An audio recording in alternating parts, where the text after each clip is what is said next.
Well, hello, welcome to Heroic Drives, Golf, Giving, and KC. It's mid-August. We appreciate you joining us for this podcast brought to you by Elite Fundraising Solutions, Krankgolf of Greater KC. We highlight the Hero Program. We do our Hero Days around community area golf courses. We provide veterans with advanced prosthetics, service dog scholarships, financial aid, and PTSD counseling. My name is JT, and I am so glad to be here on our inaugural launch. I hope that this show doesn't plow into an iceberg like other inaugural launches. And we are very excited to be here on the podcast. This has been a long time in the making. In the beginning, well, I guess there was silence and then a little bit of sound. And then the rustle of leaves, or maybe a gentle sigh of our early ancestors wondering, when are we going to get to listen to some good podcasting, huh? Well, it's going to take a while. Fast forward a million years. Voila, the age of dinosaurs. Majestic, of course, massive, but sadly lacking any good form of in-car entertainment. Then came the Ice Age. Chilling time, I'll tell you, a perfect moment for hot coffee, maybe some cocoa, but those didn't exist quite yet. Last, the mammoths and all the other saber-toothed tigers had to be content with their prehistoric iPods, the iRock and the iStick. They were all the rage back then, of course, but they still lacked vital streaming features. Finally, after eons, like 4.53 billion years of evolution from the primordial soup to the primordial scoop of cream that you've been waiting for, your podcast has now arrived. The universe has decided it's time. It's time to do this.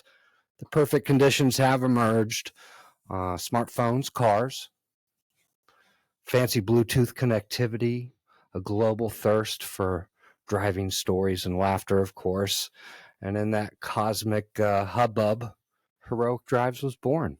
So now every time you put on your headphones or step into your car and crank up your speakers, remember countless years of evolution and a couple of unfortunate dinosaurs and a handful of freezing mammoths later have led to this perfect moment. Welcome to Heroic Drives podcast, where destiny, driving, and darn good stories collide. I am so excited to be here. We're going to navigate the vibrant greens of the golf courses all over Kansas City throughout the year. We're going to delve deep into the heart of Kansas City, what makes our city tick. If it has something to do with KC, we're pretty much going to talk about it here. And we want to champion the noble cause of philanthropy because Kansas City has found it in their heart to be very giving with their money for our cause, and we're very appreciative of that. Yet amid all of these explorations, we hold a very sacred space in our hearts to address the profound human experiences of suicide caused by PTSD. Our mission is to enlighten, connect, and drive conversations that matter. That's my goal. I want to foster some understanding, some compassion, and hopefully have a shared journey towards hope. So I'm sure you're probably wondering at this juncture, who is this guy? Why is he talking at me? And what does he want? Well, my name's JT. My real name is John Thomas, but you know what? I prefer an alias.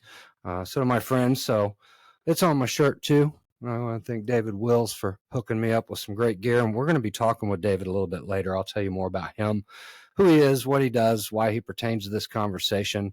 But back to me, because that's the most important thing right now. Well, I'm from Kansas City, the Kansas City area, north of the river. I graduated from Platte County back in 1990 and have traveled around the United States since then. I, at the age of 18, joined the military, the Army, right during the first Gulf War. It was an interesting time. Of course, as a young lad, you kind of romanticize possibly about warfare and what it might be like to be in there doing that. But I tell you, all these years later, looking back, I'm so grateful that I didn't have to see battle. I didn't have to see war. But what I saw were the remnants of it, friends that came back from from the arena and were just shadows of themselves. And so I'm glad after all these years that my role during the first Gulf War was subjugated to spending the entirety of it in the Mojave Desert at Fort Irwin, California, at the National Training Center, for an 18-year-old kid to dig 10 kilometers of Iraqi defenses, berms, tank traps, and then to train the National Guard and Reserve units that actually were deployed to the Gulf. They came through our training area. We provided opposition forces for them. So, kind of cool experience. You're sitting out in the desert, 18 years old, and you're basically playing the biggest war game you've ever seen, knowing that at the same time your country is at war. So, we're at a constant state of readiness throughout the duration of the operation to invade Iraq and push Saddam Hussein back into a hole. But in any case, I got out of the military in 1993, and so began the proverbial 40 years wandering through the desert, just trying to figure out, what is life? What am I doing here? How do I get here? What's the most important things to me? Money, relationships. So, I didn't have any really either of those. When you're wandering the desert and you're not sure what you're doing, you can make some silly choices and some mistakes. And as long as you're willing to deal with the consequences of those, you do what you do, do your thing. But, just having an opportunity after the military to travel and follow my heart a little bit, I found myself in some of the oddest places. I climbed Doppler weather radar towers for a couple of seasons with a family friend. They hired me to go out and install the radars and the domes on top of these towers, and we built them on the ground, hoisted them up to the top. Was able to install about 18, 20 of those, traveled back to Bremerton, Washington. I was stationed up at Fort Lewis, so it was a familiar little visit for me. But all places in between the East Coast and West Coast, we've installed Dopplers for television stations in Boston, down the East Coast, through the Carolinas, Jacksonville, Florida, and of course stopping, like I said, in between Arkansas, Fort Smith, out in New Mexico, Arizona. Just traveled around, visiting the country, seeing different areas, which was nice. But as part of my free spirit, I ended up as one of the goofiest things, but I still think very fondly of it. A good friend of mine came to me and says, "Hey, do you want to travel the country and sell old style root beer at Civil War reenactments?" And I'm like, "Well, who doesn't want to do that, right?" So I did. Found my way around a little bit of history through the Civil War reenactment stuff and met some great people. It really introduced me to the human experience and a bit of humanity when you're out doing some of these different things. And you wonder who's at these Civil War reenactments, who can afford to buy 13 cannons pulled around by horses. Well, apparently doctors, attorneys, politicians, people you don't know, people with lots of money that just kind of enjoy that. So it was an interesting couple, 3 summers for me. But blah, blah, blah. And I hate to go on too much, but I think it's important that you understand kind of what a free spirit I am and opportunist. There wasn't hardly anything I wouldn't jump on and try at least once. But I did eventually find myself in sales. And one of the things that I found myself good at selling were roofs for whatever reason.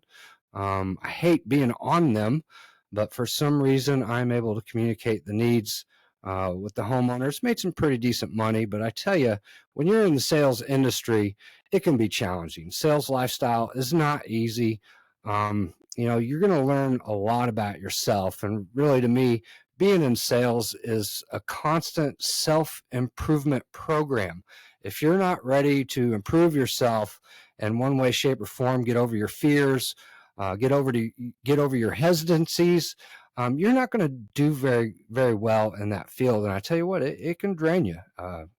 It's a numbers game. People say, "Hey, get excited to hear no 7 or 8 or 9 times before you hear a yes." That's not a very good thing for my spirit. So it could be a little bit crushing. Sales is an amazing thing that can be lucrative, but can also crush your spirit. So I've started a new family, and it was about 8 months ago.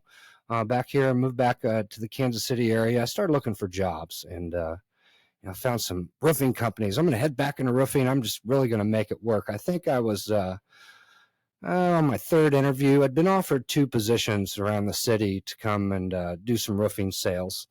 And I'm on the phone late one night, just kind of looking through Indeed, and popped up on my phone, work on a golf course, make $20 an hour, have fun, help veterans, help first responders. And I'm like, what is this? What could this be? And so I answered the ad, and I come into contact with what I believe is a true organizations. And I had my reservations about it, because when you see things on the internet, you never know what you're getting into. So, I went through the process. I followed the steps. I found out about Elite Fundraising Solutions. I found out about Krankgolf, and I found out about the Hero program. And as a veteran, having an opportunity to actually go work in a field where you could give back, especially in a situation and a subject matter as near and dear to my heart. And I would imagine many of you out there that are listening have some kind of relationship with someone in your life, whether it be first responder, veteran, or just anyone for that matter, who suffered from PTSD. So an opportunity to actually give back and do something worthwhile introduced me to an individual. His name is David Wills, and let me see if I can pull this off right. David, I'm going to try to bring you in. Are you there, brother? I am. Awesome. Well, let me click on you here. I'm going to make sure. You know what? You may actually be there. We might have seen you walking around in the background, and we just didn't even know it. Actually, I didn't get naked. Well, thank goodness. Yeah, my eyes would have popped right out of my head for that one. Hey, you would happen to have the ability to just turn up a little bit, would you? Your volume, just a hair.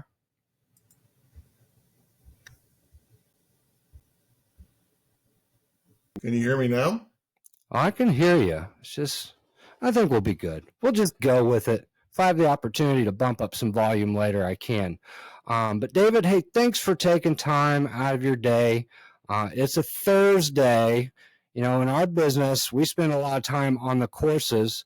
I'm kind of thinking maybe Wednesdays or Thursdays might be a better day for our podcast, so that we can actually get folks like yourself in on it. How does your schedule usually shake out? Where do you find yourself most busy through the week? Yeah, Wednesday's probably going to be your best day, because Thursday, Friday, Saturday, Sunday, Monday is generally our time. We're either working tournaments, which are going to be Monday, Thursday, and Friday. And then, of course, the hero days are prime on Saturday and Sundays. Monday and Tuesday is just catching up. It's total chaos, just catching up from the weekend. So Wednesday, yeah, I think you're right on the money there. It's in the middle of the week. It's hump day, and I think it'll be good. I think it'll be good. Perfect. Well, let me just get you to talk to the audience a little bit, and maybe it's just me that's the audience today. You never know on a first podcast. Who are you, and how did we end up hooking up? So just to go a little bit along the lines of what you said, I worked for corporate America for 25 years, some large companies, and I was in charge of sales, building, maintaining championship sales teams. That's what they looked at me to do, along with other things, but mainly that. And the last 18 years, really after I moved to Texas down here, the corporate greed, and it was just, my wife likes to say that I was a snake charmer in a world of snakes. I was like swimming upstream in a business that really, they tried to look ethical, but for the most part, they still awarded those that got around the rules.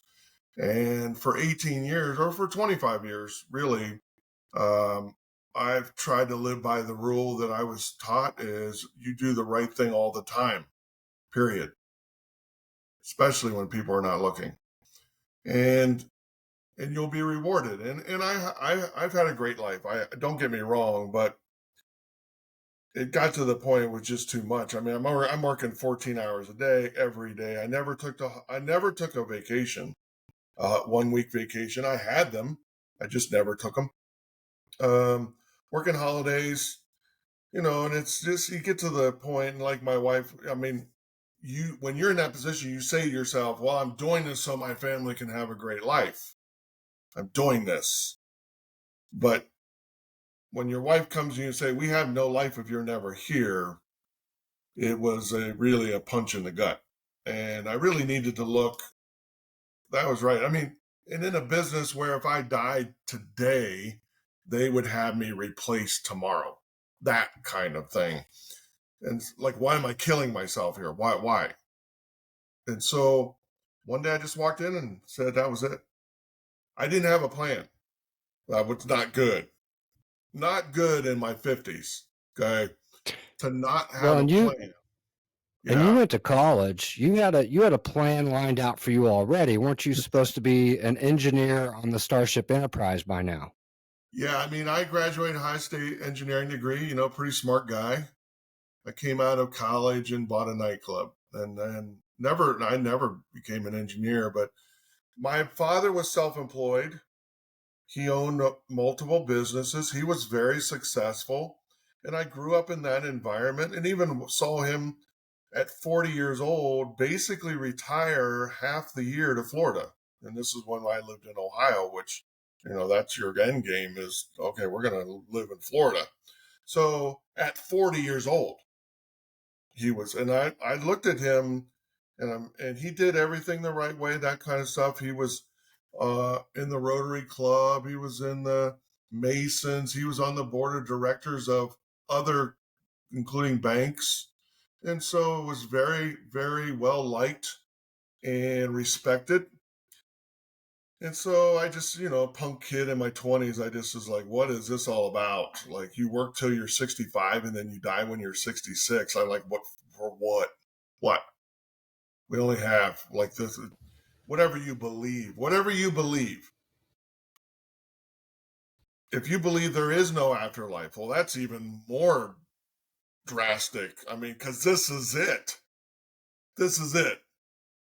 And I was like, wow. So anyway, bar business, and then life hit me in the head. And so, but I always had that entrepreneur spirit. I did fall into, I got married. My father was killed. I got married, had 2 kids in 2 years, and I really went into safe mode. And again, I went to work for corporate America for 25 years. Safe. Okay? But I always had that nagging and like there was more. There was more. There was something more bigger that I should be doing. I always wanted to be involved with things that were bigger than myself because that's the way I was raised. My father was always about giving back. Always about being involved with things that are bigger than you. But I couldn't do that when you're doing 14 hours a day. You can't do it. And so when I left, I had no plan. I just knew I couldn't do that anymore. And it was the same kind of thing. I was going through the job listings, and I saw this thing where I could work on the golf course and help people. I'm like, this is magnificent. I love golf. I mean, this is awesome. But I will say this, when I joined Elite Fundraising Solutions, Krankgolf and the Hero program, I only saw it as a kind of a bridge. I was going to do this until I found something. Okay. Do it until I found something. And my wife and I were actually just joking about this. Yeah, joking about it because it was really a strange period of time. This was 5 years ago. It was really a strange time. My resume is my resume and the headhunters when they tested me. So, like, I should be running companies. Okay, great, wonderful. Yeah, I know that.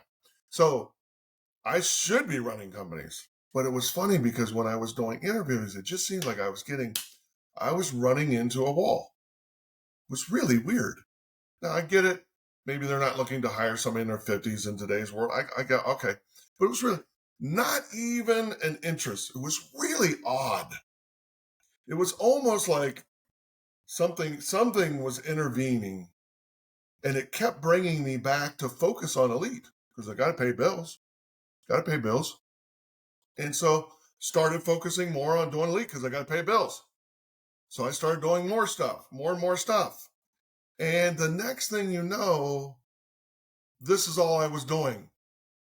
And I was making a pretty good living, not doing anything else except me, what I was doing. And when I joined, I was the only one in Texas. Actually, I was the only one in this whole region. And because the company was so new, basically knew that it was West Coast and East Coast, and that was it. And so to answer your question of who I am, well, the owner of the company of Elite and co-owner of Krank came to me and says, listen, your experience in building teams, we need to expand our reach. And you're the guy to help us with it. And so what had happened is I got made regional vice. I was regional vice president over 10 and a half states that it was just me. It wasn't like all of a sudden I'm the boss of this big giant area and there's no. It was starting from nothing. And I took it, I was really honored. I was really honored because at that point, I knew that this is something that I wanted to do the rest of my life. And if I did it right, I could make not only what I was making, but I could make more money and have a life. My wife will say, we've spent more time in the last 5 years than we did the previous 10 combined. What an amazing thing I have now. What an amazing thing. And there's not many careers where you can mix three things. Okay. One is great income. Great income. Two is flexibility. And three is a purpose, a real purpose. And this is it. This is it. It's really a blessing for me and my family. And I'm glad, JT, that you're doing this podcast. And because here's the thing is, you won't see us advertise. You won't see us on the Golf Channel spending tens of millions of dollars. It's a grassroots thing. It always has been, and it probably always will be. Now, as we become more famous and more, that's great. But it all began with people like you in your area that said, okay, I'm going to get the word out. I'm going to let people know what we do. And then it goes from there, and it keeps going and it keeps going. Okay. And so not only what we do, but as a representative, what it does for me. Not only what we do, which is very satisfying, but what it does for me and my family financially. So yeah, David Wills, Regional Vice President of the three entities, Elite Fundraising Solution, Krankgolf, and the Hero Program. I oversee 10 and a half states, the largest area in the country. It's a massive. They call me Mr. Texas because I'm big and I'm loud. But I'm out of Austin. I'm kind of right in the middle of that whole mess. So, and you look at strangers sideways when they drive through Texas. You look at strangers sideways when they drive through Texas. It's,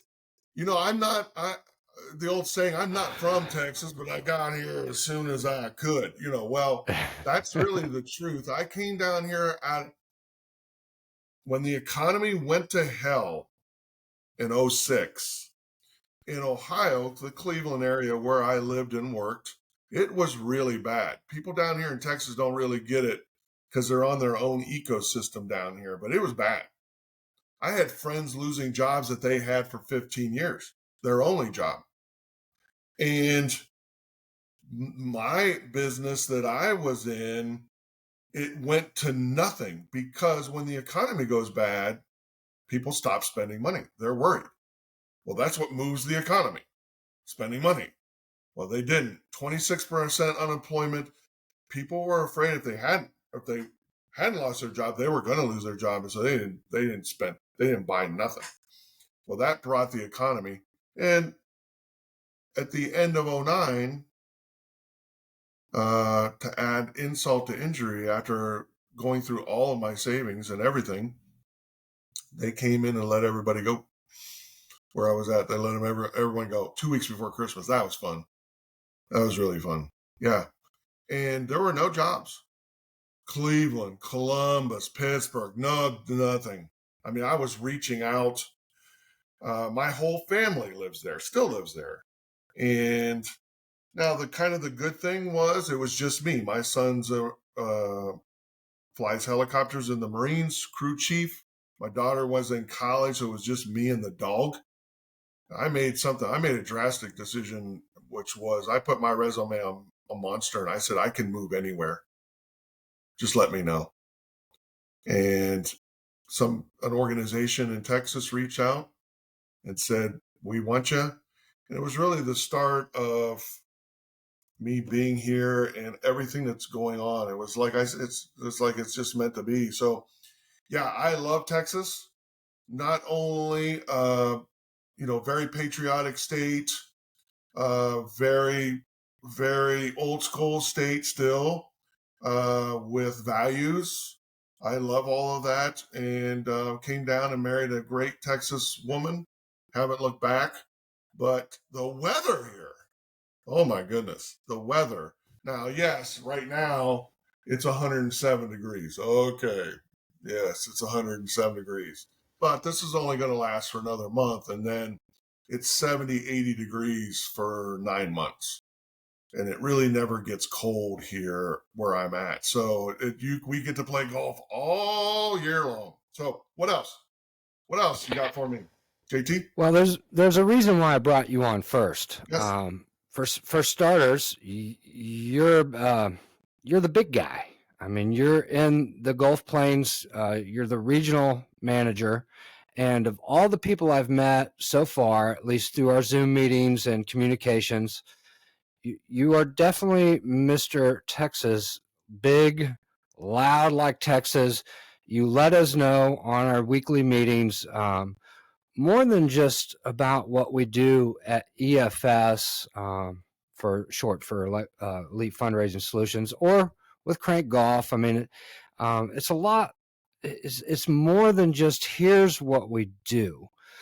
You provide, for me, I mean, it's only been 6 months, but you've been an inspiration to me because of your general energy toward life. For what we do, we can get lost in the shuffle of Indeed ads, trying to find and hire new people, or social media posts that just kind of brush over what we do lightly. But what I really want to connect people to, hopefully in my audience that develops and gathers, is that we are just human beings. I mean, we're just trying to make it through life ourselves. And we've stumbled upon something that does, like you had mentioned, brings us purpose in life. And I think that through the entire experience of you really helping me understand and see that this isn't a job at Toyota where I just need to get out 10 units by the end of the month, or you need to provide this and that. You've been very forward about this is a life thing. I remember after my first event, you asked me, how did you feel? How did you feel doing the work that you did? I tell people when we're at a par 3 and we're shooting for the hole in one, I said, well, you guys, I could give you $1,000 if you simply put the ball in the cup. they're like, oh, it's that easy. I said, no, simple is not the same thing as easy. Our job on the course is pretty easy. We sit at a booth, we welcome and greet the golfers. And it seems like, oh, look at those guys just sitting there. What an easy job. Well, you know what? In a way, it is easy. We're not building railroads, we're not putting pipe underground. But it's not simple, David. What we do is not simple. There's a lot of aspects of how we operate and the different programs that we provide to different groups for different reasons. And we'll go over the nuts and bolts of that over the weeks that we have to come, because you can't just cram all this into one podcast. But why I wanted to bring you in is because you have that human connection. You're not just some VP that's commanding the troops out to the field and perform this and that. You're very understanding to the human experience, and I think that has something to do with the nature of the work that we do and who we're raising money for.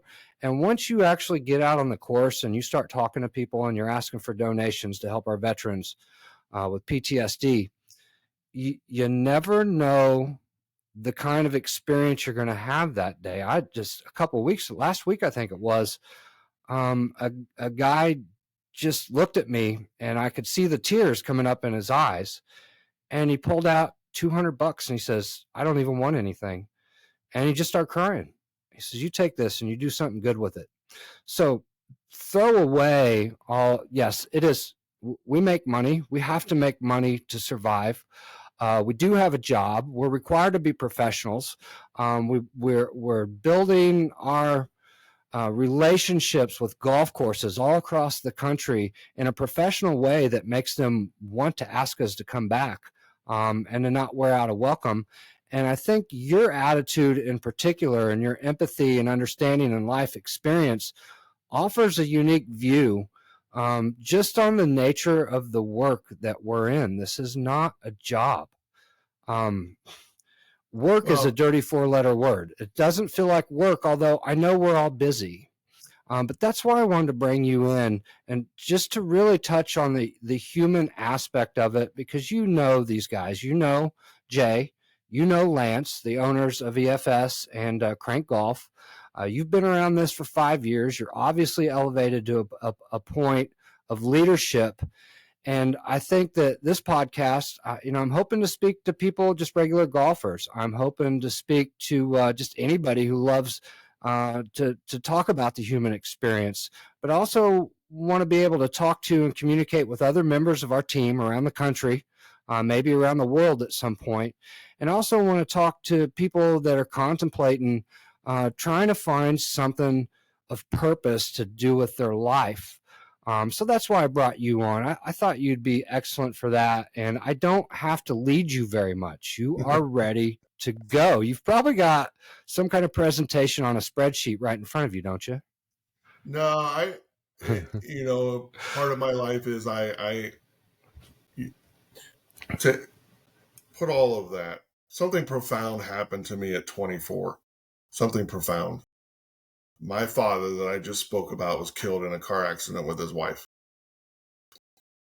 And it really changed the trajectory of everything I thought I wanted to be and wanted to do and all of that.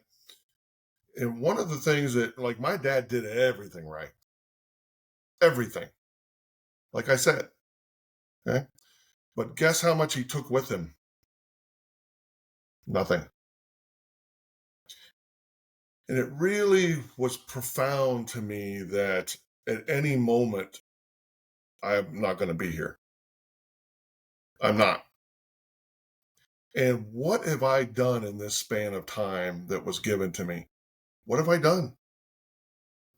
And so I have a thing. I race motorcycles, 58 broken bones, martial arts. Like, I'm living life to the max. It really is true. I live life to the max, on the edge. And I just feel like, okay, before my time is up, I want to get everything there is. And that's just the way I live my life every day. People are like, you're a nut. Yeah. your energy. Yeah. But I know how, like, because again, my father at 24, it was such a crucial time right there. So one of the things that was killing my soul, that soul, living life to the max. I'm a nutcase. One of the things that was killing me is the day-to-day monotony of going into a job that really wasn't fulfilling to me. It was okay, but there wasn't that true purpose of what I wanted. And, when you look at today, the statistics are really sad. 60% of Americans are living paycheck to paycheck. What does that mean? Well, that means they're probably working in jobs that they just have to, right? They just have to. Why? Because if they're not there, they're not eating. Their family is not living in a home, all those things. And so it puts them in a position where, okay, I got to do this. I wish I had other options, but that's not my life. How sad is that? How sad is it when you're in that position that is so, like, you have no way out? You feel that way. You feel you have no way out. And when you run across this, again, how many times you have an opportunity to do something that you really love? Well, the old saying is, it's not a job if you love it. It's not a job. If you love it, it's not a job. Okay? Yeah, well, I believe that. A job always has that negative connotation. Okay, I'm going to my 9 to 5. Okay, yeah, I'm clocking in, I'm clocking out. We've all seen that. And is that basically true for a major part of the population? Yes. They clock in and they clock out, and that's it. I mean, you have people, I saw the other statistics, through COVID, everybody stayed home and worked. Do you know how many people do not want to go back to work? Actually All go of into them. physical buildings and be around your coworkers. They don't want to do it. Why? Why? If you loved what you did and you loved your coworkers and that whole atmosphere, you couldn't wait to get back, right? Well, that's not what's going on. That's not what's going on. And I'm going to tell you something. This is so rare. And I stepped on it, whatever, by divine, I don't know, whatever you want. I came across it. And then again, I was using it as I'm going to step here and then I'm going to go over here. But then there was nowhere to step because wherever I tried to step, I even was contemplating going back into where I just came out of. But that didn't even open up. Now listen to me. That didn't even open up. All that was open for me was this opportunity, this one. Because it was where I'm supposed to be. And I was so focused on, whatever, the things in life that really aren't as important as sometimes you make them, instead of focusing on things that really are important and seeing what happens. Because here's where I'm at with this whole thing, JT. I wake up every morning and I am jacked up. Jacked up. I'm 58 years old. I should be sitting on a couch all day, maybe. I don't know. Okay? I am jacked up and ready to go. When you say this is not hard work, yeah, it's not hard work. Okay. I mean, I've seen people out here in Texas, 110 degrees, building houses and building roads. God bless them. Okay. Okay. Whatever we're doing is generally on a golf course or some kind of fundraising. Okay. Yeah. Now, don't get me wrong, with the energy that I am always exuding, when I'm done with the event, I'm exhausted. Totally exhausted. Okay. Not because of something physically I did, I'm all in. Why? Because it's so exciting what I do. Like you said, you just never know who you're going to come across under any day, any particular day. That you're not only is it going to change you're going to touch them. How many positions in this world have that? Not not just literally touching their soul. Is what you're doing now, does it, can you? Okay. Literally touch, maybe even saving their life. I think Right. that's really the crux of why I want to talk to you, because we're on group chat with the team here from Missouri, Mike, myself, Sarah, and Seth, and down every single one of us. Maybe not Seth so much, but the other three of us, we have a feeling that there's a divinity, and you kind of brushed on it, that am I where the universe, where God, the cosmos, whatever you want to pin to that, this super intelligence, is that my purpose? Is this where I'm supposed to be? Am I doing the most that I can do? And it's a common thread across Elite Fundraising Solutions. And when I answered your guys' ad back in January, end of January, anytime you answer anything online, be expecting to get an email from some kind of Burmesian prince that's been imprisoned, and you just need to give him your bank account, and you'll get $10,000 back as soon as he gets his millions. Yeah. The internet is a funny place, ain't it? And so when you come across opportunities that feel too good to be true, I call that Elite Fundraising Solutions, the Krankgolf and the Hero Program, because it sounds too good. I mean, like, really? I could do this and have fulfillment for my life? And I see that across the board with everybody on our group chats, through our Zoom meetings. Nobody that's been there longer than a few months is still wondering, is this for real? Are these guys going to scam me? Well, you know what? Crank EFS has been around for 12 years? And Well, most people yeah. are just kind of now finding out about us. We're in every state, correct? Is that right? No.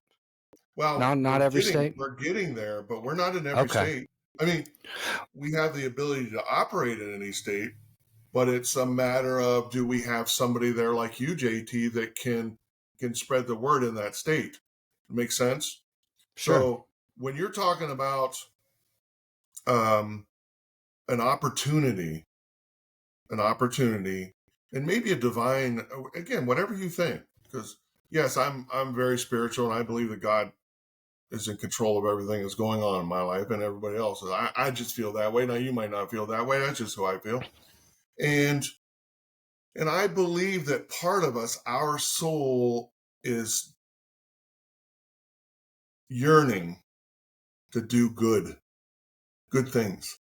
I think now this position is not for everyone. It's not. I'm not here to say it is.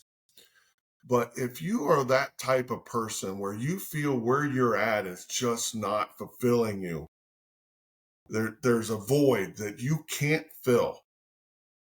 This might be it. Because again, there's not many opportunities where you can wake up in the morning, you feel super excited about the day. Who am I going to help today? Because everything that we do involves helping others. Even selling the greatest golf clubs the world's ever known. Why is that helping others? Well, I'm going to tell you something. When you put a golf club in the hands of a senior, 75 years old, maybe doesn't even hit a driver anymore, and all of a sudden they hit the ball 200 plus yards with one of our drivers because they're swing speed specific, I just changed that person's golf life.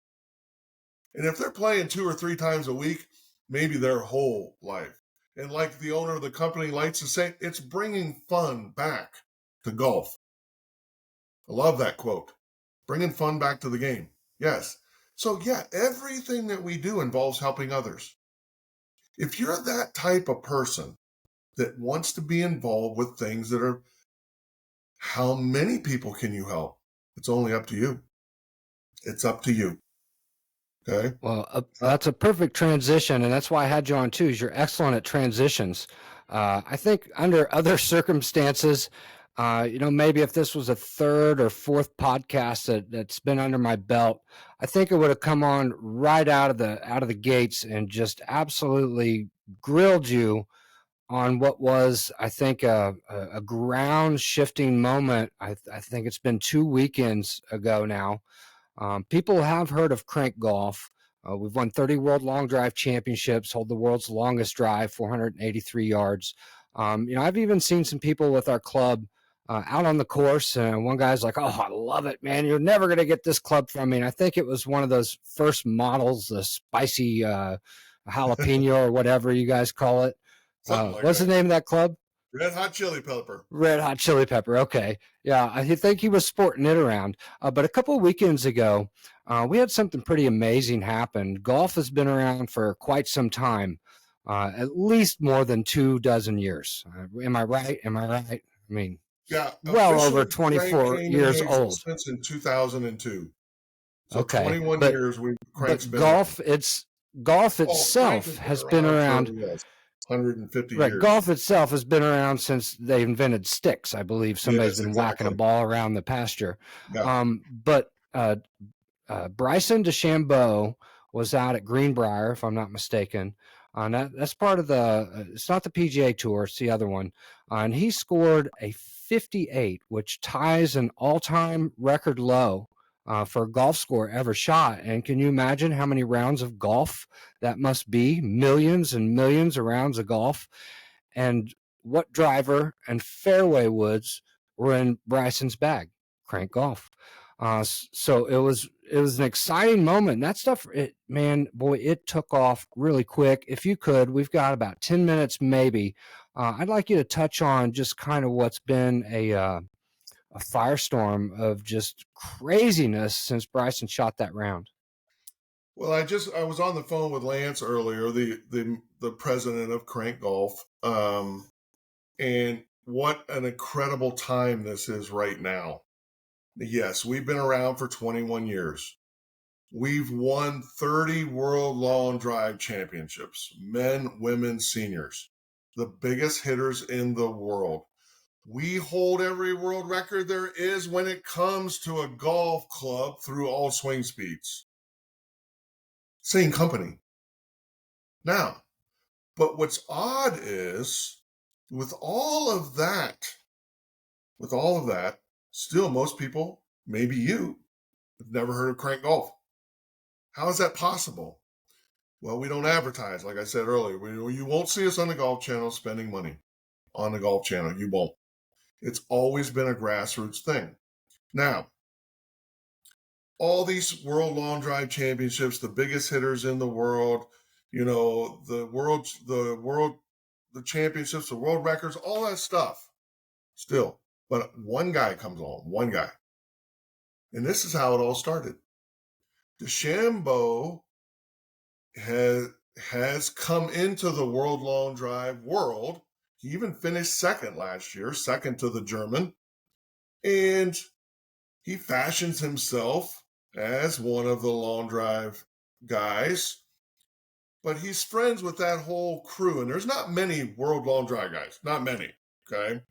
And he fashions himself, and he's friends with these guys. They hit balls together and that kind of stuff, and so he was not happy with his long game at all. At all. So he's talking to another long drive guy, and they're like, hey, you need to call Lance. Just call Lance and just see. And so the week of that tournament that you're talking about, Bryson reaches out to Lance, says, hey, I'm having trouble. I would love to try one of your clubs, see if I can get my game squared up here. Lance sends him one of our clubs. Wednesday, he hits that club on the driving range. And if you've seen the interviews, and there's been hundreds of interviews with Bryson since that miraculous weekend, he said, I even tried to hit the ball wrong. over and over again, and the ball still went down the fairway straight. He called Lance Wednesday night, and he basically, without getting too, he's like, what the F to Lance? He's like, I've never seen a club like this act like this ever. What is going on? And I've seen that with everyday golfers because I'm around thousands of golfers. Here, try this. Here, try this. And they hit one. I don't care how much doubt you have. Just go swing. And they hit the ball, and it's probably going to be the straightest and the longest you've ever hit. And they turn to me and say, okay, what was that? I'm like, I know, great, huh? And they're like, can I hit another one? I'm like, sure, hit another one. So they hit another one. And then they're like, oh, okay, now I want to know, how did I just do that? And they want to get in. Well, that's exactly what Bryson did. He wanted to know the details, and Lance went over it. Bryson shows up that weekend, just hitting the club a few times, okay? Not only did he win Greenbrier, not only did he win Greenbrier, but he's went 61-58 the last two rounds with a new driver. Okay. Now, Lance happened to be there, and he was telling me he was out driving everybody by 10, 20 or longer yards. Now, that might not seem a lot to you and I, but when you're dealing with pros, that is a lot. It changes everything, okay? Yeah, we have a saying here at Krank now, a crank and a wedge. It's kind of like a Coke, what's it called? A Coke and a smile. A crank and a wedge. It's really all crank and a wedge. Besides your putter, that's the only thing you need in your bag. How about that? Yeah. Now, this one guy. Now, Bryson is very likable. Did really well in the Ryder Cup a few years ago. He is very likable, but he's not had a good game recently. This has changed everything for him. Obviously, when you look at, like you said, JT, not Tiger Woods, not Arnold Palmer, not Jack Nicholson, Rory, whatever his name is. Yeah. No, not a 58. Not one of them. Not one. Bryson shows up with our driver the first weekend using it and ties the lowest record score in golf history. Come on. And you're exactly right. It started a firestorm because it was clear there was something different about his game. And he's like, oh, I'm trying out a new driver because he didn't want to talk too much about it. And, he's trying out. Well, then the press just went crazy. What's this new driver? Oh my gosh, it's Krank and the World Drive. And here we go. From that weekend till just this last weekend at Trump's course where they've just played, he never went home. He was involved with so much press. He never got to go home. Okay. And I won't spend too much time on what just happened last weekend, but he was the most accurate driver on the hardest rated.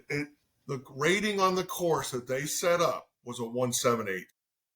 Now, for those of you that know golf, that is an impossible course. Bryson was the most accurate driver in the longest of the day. Where he failed was his putting, and he'll say he missed 25 putts he should have hit. He should have joined the crowd. Yeah. Welcome aboard. But when you look at the pressure Bryson's under, like good pressure. Right. I mean, when you do something like that, miraculous. It got the whole world's attention. Got the whole world. 58. I don't care how much people said Tiger's the greatest. He never hit a 58. I don't care how many people said, Jack Nicklaus is the greatest. Never hit a 58. Yeah. So, am I putting Bryson in with those guys? No, but what I am saying is he took our club First weekend using it, and he hit a 61.58 to crush his competitors. Now, Amazing.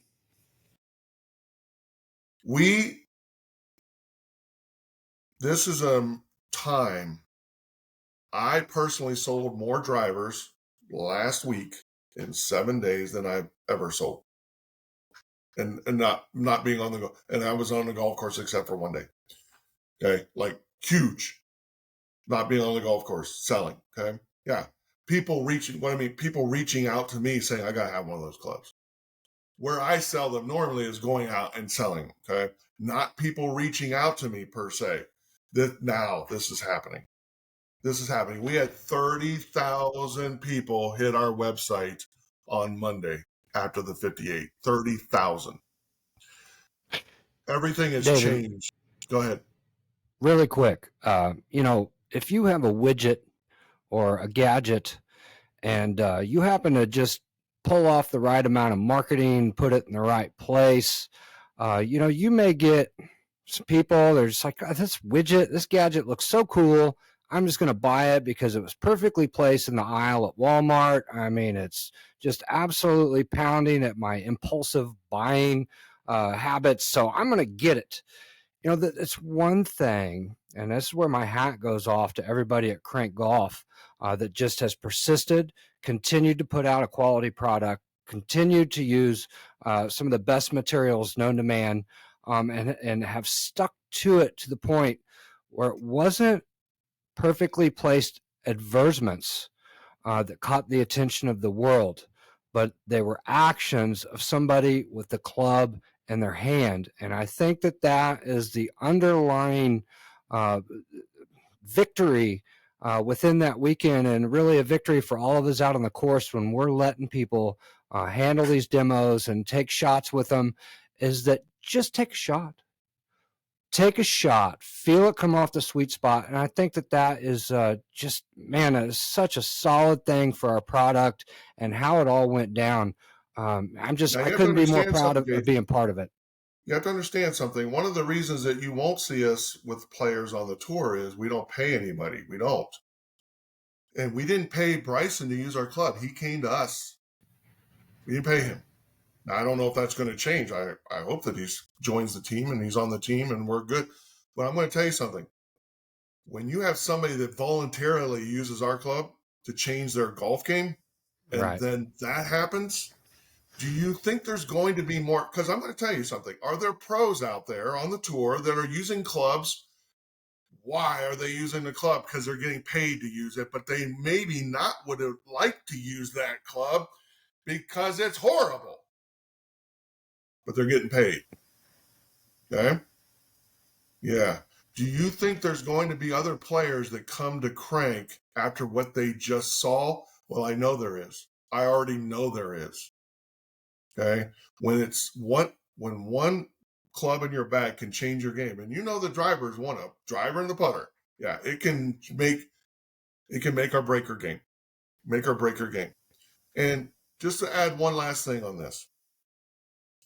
One of the things that we've done at Krank, besides all of the stuff that we've won, is to prove our point that we're in it for all golfers, not just these big hitters and not the pro. We're in it for all golfers. Is we are now making swing speed specific drivers. Nobody else in the world has ever tried this, successfully anyway. We're doing it. We will match a driver to your swing speed. Nobody has ever done this. Why is it important to us? Why? We have all of this stuff. Now we got the lowest score in golf. Why? Because we want everyone, no matter how hard you swing, to get the full trampoline effect off the face of the club. All manufacturers, they can say all they want and they can put all the bells and whistles they want on that driver. They're all made exactly the same. They're cast as one piece. They're made all exactly the same with the same materials. All of them. That's why some of you out there might have gone from club to club to club and they're like, it's the same. I'm like, yeah. They're all made exactly the same. They might look a little different, but they're all made. You have to change the face to change the world, and that's what we've done. Our faces are forged in fire, in heat. And because we do that like a samurai sword, hey, why do they put that sword in the fire and then they do this? That's called forging. It makes that steel harder. We do the same thing with the face of our driver. Can you imagine using a samurai sword to hit your ball? That's exactly what's going on. The entire face is a sweet spot. That's why when Bryson said I was trying to mishit it and it still went down the fairway straight, because the entire face is the sweet spot, and then we tack on the head for aerodynamics. That's it. Now, because we forge ours, because they're heat treated, we can use beta titanium. For all of you science geeks out there, all you nut jobs that are really, really smart, beta's more than twice as powerful and strong as alpha, which every other company uses. So it's in the science. I'll leave it there, JT. Believe the science for once. Trust the science, right? Yeah. Trust the science. Well, man, I really appreciate you taking time out of your day. I know that you've got so many pokers in the fires. You wear many hats. That one you're wearing now, one of the better ones, I might add. But I think, just really briefly, okay, because I could probably butcher this, but we just kind of talked about it. You talked about beta titanium, foundries, forging things. As I said, what we do is easy, but it's not simple. I'm sure people have sat here an hour and they're like, I still don't get what these guys do. Wrap it all up in a big bow. Yeah. Elite Fundraising Solutions, Krankgolf, and the Hero Program, which is a trademark, registered trademark. There are other imitators, but we are the innovators of the Hero Program. It seems like, what is it? What are these guys doing? They're raising money for veterans. They're helping people with PTSD. And now they're talking about Bryson Dechambeau. It's not that it's odd. It's just that you don't often find so many moving parts in an organization. As you can see by the countless amounts of patches and different things on my shirt, I feel like a race car driver or something, like I'm being sponsored. We wear a lot of hats. Wrap it up in a real pretty bow, as condensed as possible, to help people understand how this operates. So Krank was first, 21 years. We talked about that. We didn't have tens of millions of dollars to promote the brand, to get it out there. It was all a grass. We literally took the clubs to golf courses and said, here, try this. And that's how it all started. Now, when Lance brought Jay in, who's co-owner of Krank and owner of Elite, to help him market the brand, Jay did three big things. First was he got these clubs in the hands of these world champion hitters. And then all of a sudden we started winning world championships. He also went over to Asia and started distribution over Asia. We became number one in Asia, big market over there. And he also got us involved in charity golf events with these clubs. And what it was, basically, we took the clubs out to help charity events. We put on shows. We did this to help them raise money. Okay.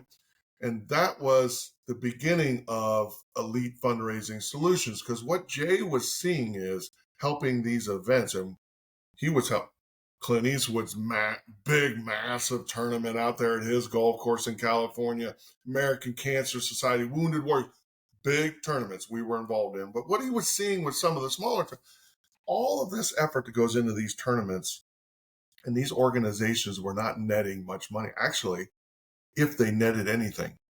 If you've ever been involved with a tournament, there's a lot of work involved. Talk about work. So he just thought there had to be a better way, and he created Elite Fundraising Solutions. Now, Elite Fundraising Solutions is geared toward helping organizations fundraise in different ways, mainly on the golf course with charity events. Right? We'll come in and we have programs to help any size tournament bring more golfers, bring more sponsors, most importantly, raise that net up. Everything that we do to help a tournament is at no cost to the tournament. No one else can say that. And it's one of the reasons we're number one in doing that. We're number one supporter of charity golf in the country. And it's that reason. And we just keep adding to that. Like, we got all kinds of programs, and I'm not going to go into it now. But yeah, you can literally go out and help a charity golf event and be involved in a big way, help them make money. You're going to make money. It's a grand time. Now, Jay, very patriotic, thought, again, looking at helping these organizations, and a lot of them were veteran organizations, he just thought that there wasn't enough being done to help our heroes. And he literally created the Hero Program. It's our name. It's trademarked. We own it. The government says, okay, that name is yours. Hero Program. And what we do with the Hero Program and our golf course partners across the country is we go out and we set up and we raise millions of dollars to help 501c3s that are helping our veterans and first responders in wonderful ways. From PTSD counseling, suicide prevention, of course, homelessness, financial aid, advanced prosthetics, service animals, sports scholarships to children of the fallen, on and on. We're even involved with something now that's going to help with phantom limb syndrome, which is a horrible thing for those heroes that are amputees. Yeah, that kind. You talking about doing great work. Great work. Okay. So yeah, we're doing that. Also, we're out there selling golf clubs. Why not? Okay, why not? And what an amazing time to be involved in that. We also have other fundraisers that we could get involved with, helping schools fundraise, teams fundraise, organization fundraises. Okay, we have the program that can help, and it's at the top of everything that's going on in that market. Very exciting times. Very exciting. So yeah, you say, like, we got a bunch of stuff. That, yes, but I'm going to tell you this: you get paid off of all of those things. Now, Right. some on the team focus on one thing that they're really good at. Focus on one thing. I love doing tournaments. Okay, go do that.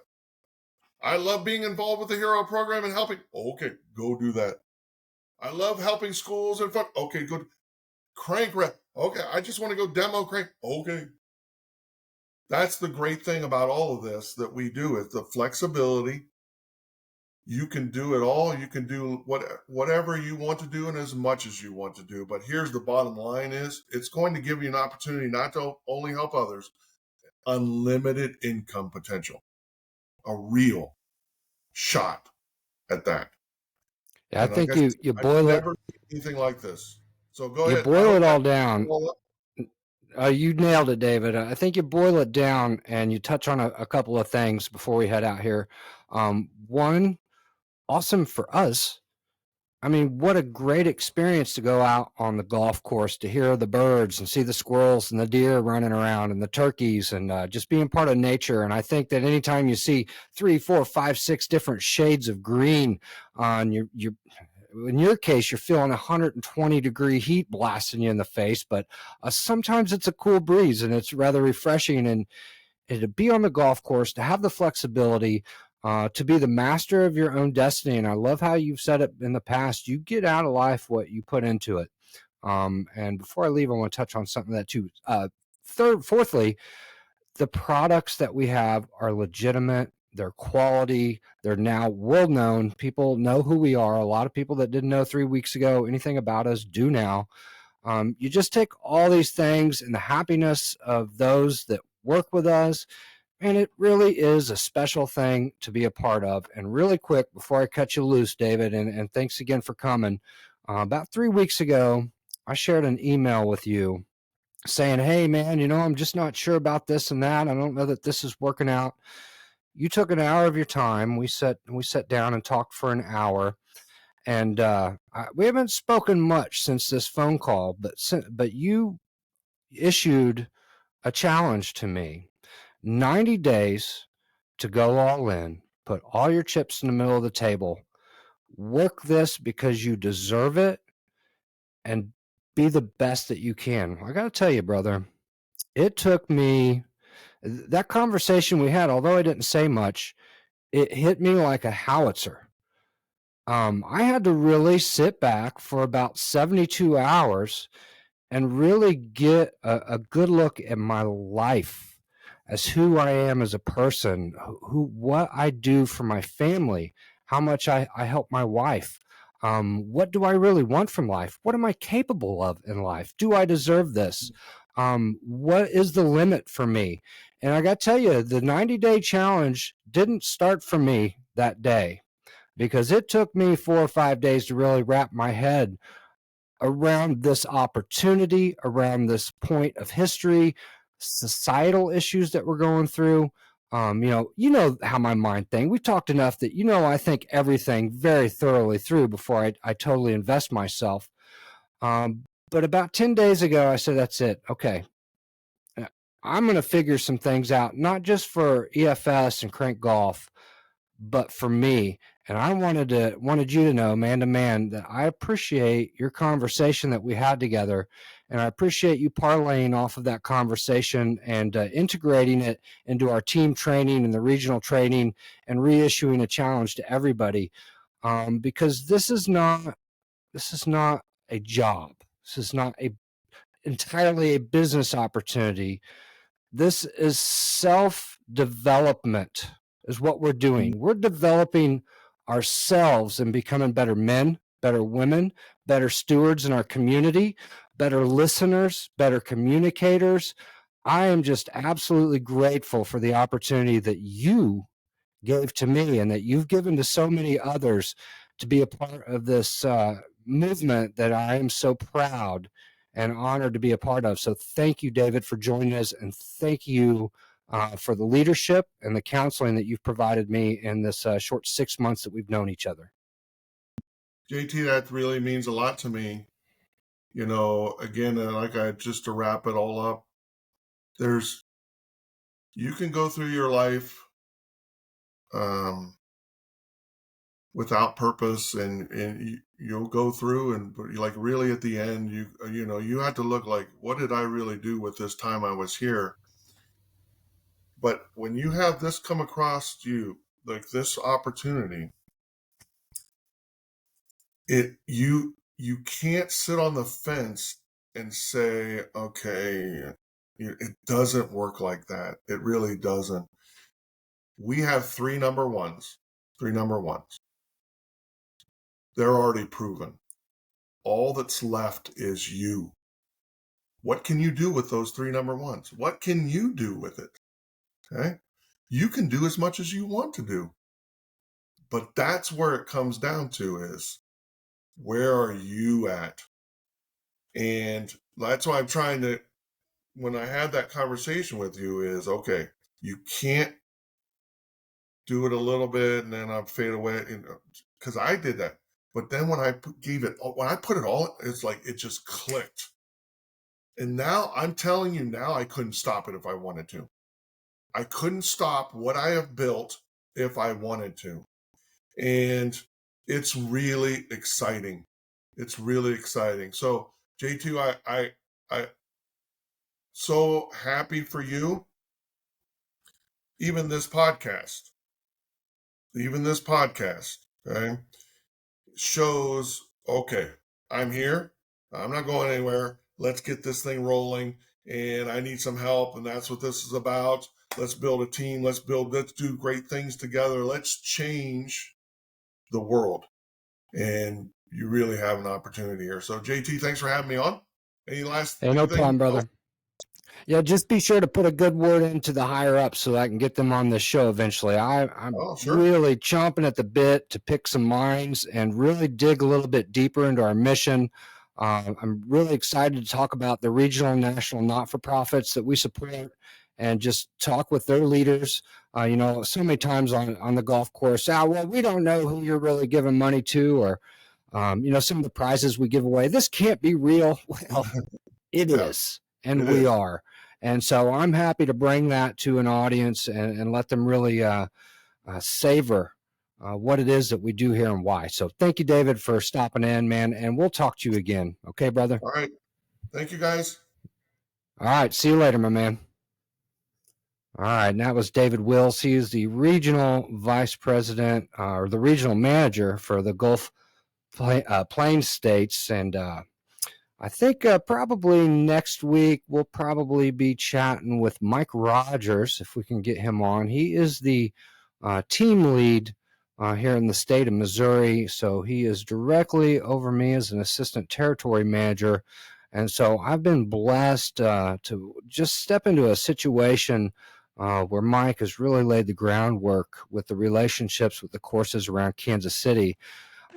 Myself, I'm going to be out, I believe, at Tiffany Green's golf course tomorrow.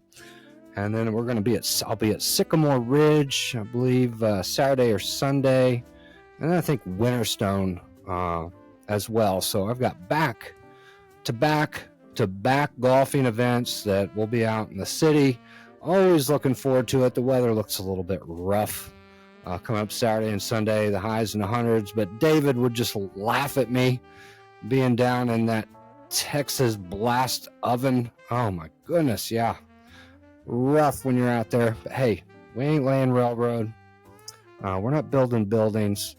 We're merely sharing a message, one of hope, one of comfort, one of healing. And that's one of my favorite things about being out on the golf course is meeting folks. I'm going to be making a special trip. I'm going to be going to an event tonight, I believe. Yes, it is tonight. Defenders of Freedom having a poker fundraiser in North Kansas City. I believe that's from 5 to 9. I'm going to be down there trying to help raise some money for their cause. I'm going to throw my money on the table, see if I could pull a little bit back out at the end. But if you're a not-for-profit and you work for veterans, first responders, we'd love to work with you. We are not your competition. We're here to help. We're here to support you and your mission as well. I really hate seeing that a lot of times with the not-for-profits. They kind of recoil a little bit when you're around. But the fact is there's a lot of men, women, my brothers and sisters, veterans, first responders that need the help. And no matter who you're supporting, any organization that helps those, I am all for. And if you need a sponsor for a tournament, or you have a special golf course within the Kansas City area, or even Missouri, just reach out to me. I'll have all that information down below in the description. I'll also be setting up a website within the next week. I already know the name. It'll be heroicdriveskc.org, O-R-G. And that's just going to be kind of a home base, so to speak, for all of our programs here in the Kansas City area. Links to our social media. I know it's been an hour and 18 minutes. This is the first show. We don't know how long. This could be a 2-hour show like David's Zoom meetings, which they usually are 2 hours. But I like to keep mine around an hour, maybe an hour and a half. But we'll work that out. Bugs that we got in the system. This podcast will get better. If it wasn't already the best you've ever listened to, we'll make it better next time.